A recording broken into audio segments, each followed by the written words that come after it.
I really was introduced to all this work, and I just fell in love with it. One book you may recognize, is called In Search of Solutions. That was Heard of it? Yeah, I've heard of it. Those of you watching, he co-wrote it with Michelle Weiner Davis. That was hugely important to me. And I would get so excited about what I was reading, and I would go to my job, and 100% of the clinical staff there would literally question everything about what I was doing. That it didn't make me want to do problem-saturated therapy. It made me question my own sanity to some degree. Yeah. It made me question, am I buying into something that is wrong because everybody around me seems to think it was right? And it was that sense of community that really saved me when I started getting around people like you and Chris Iveson and Linda Metcalf and other people that would confirm to me, no, you're not crazy. You're on the right path. Well, you're crazy, but yeah, you're on the right path. You could be crazy now.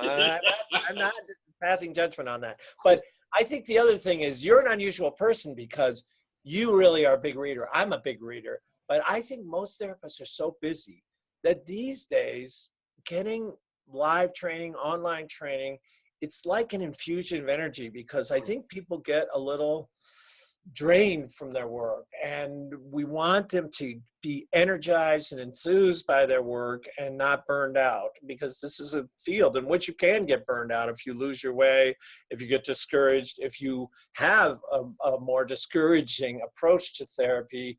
Doing therapy, it can be easy to burn out because we sometimes see the underbelly of humanity, the kind of hurts and meannesses that sometimes people can do to one another, with one another.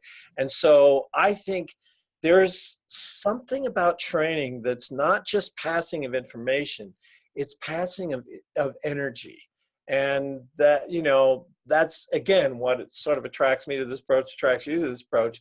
There's a certain enthusiasm that people get when they get into this approach. Right. It attracts a certain kind of person, I think, a person who is a little more hopeful and optimistic, and who likes that kind of approach to change and likes that kind of approach to people, of kind of seeing the best of people. So I think it's not just information and techniques, which is good in theory, which is, underpinnings and principles, but it's this passing of energy and sometimes wisdom, that John Weakland stuff and that Dr. Erickson stuff.